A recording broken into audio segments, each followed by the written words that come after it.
How you doing? I'm Jesse Shanker. We're here at the Gander. Today I'm going to demo one of my favorite dishes on the menu, the Trout Tartar. What's great about the tartar is it's something you definitely do at home. It's super simple, it's super fun, it's super tasty, and it's got like a restaurant twist to it. You know, and you could take some of my ideas and you could simplify them at home, or you could really get ambitious and try to go all the way. So the first thing you want to do is you want to source the fish. So I always recommend people at home to, whether it's their local seafood market or Whole Foods or grocery store, kind of get a relationship with somebody and go in there and tell them you want to eat something raw and do something sashimi style, and usually they'll guide you in the right direction. You always want to smell the fish. It should be odorless. It should be bright in color, and it shouldn't be slimy at all. It should smell, if anything, it should smell of the ocean. We got beautiful sea trout here, and we've diced it up. So tartar traditionally is something that's diced up. So you usually see it with beef. We here at the Gander thought we'd do a little twist and do it with seafood. So trout is a very fatty fish, like salmon.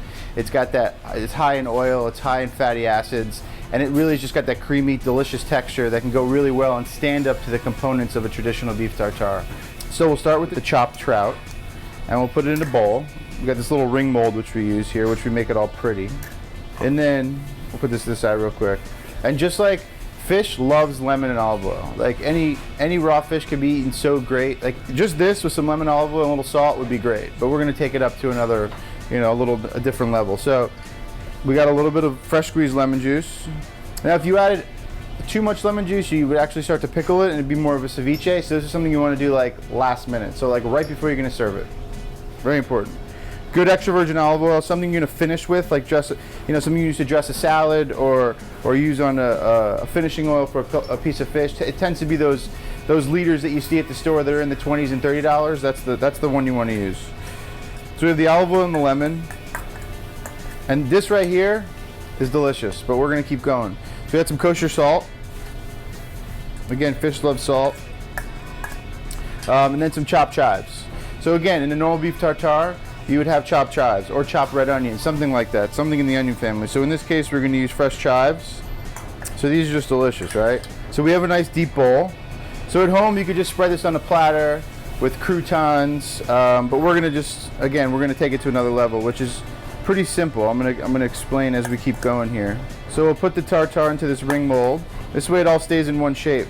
Again, so if you've been to that traditional steakhouse in your life, you order the beef tartare. It's usually that molded up beautiful piece of chopped beef with mustard and capers and onion and raw egg yolk and croutons. And so what we decided to do is kind of turn that on its head and take each of those components and do a little twist on them. So in our case, here at the Gander, instead of egg yolk, we took trout roe.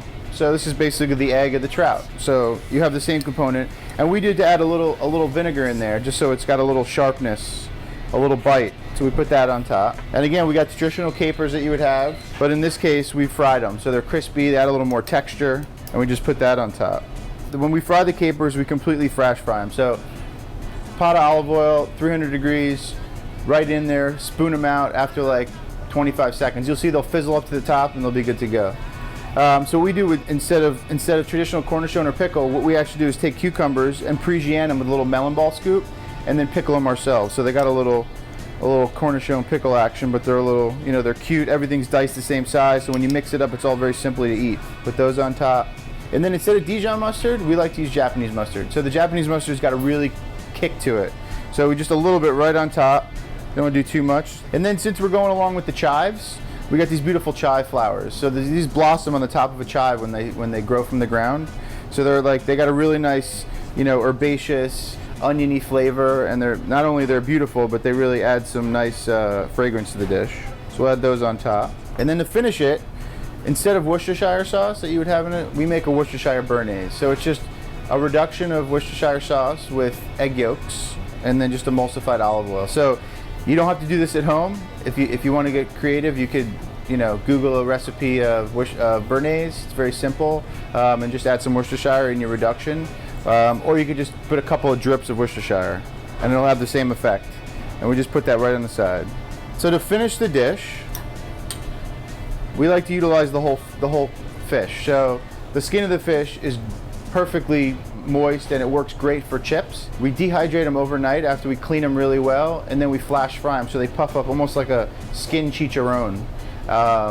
Again, this is something you could try at home. If not, you could use a nice baguette that you toast with some olive oil just on the side. But in our case, we got these beautiful chips, and we just garnish them on the side of the bowl like so. And here's the Gander sea trout tartare with traditional accompaniments and crispy skin.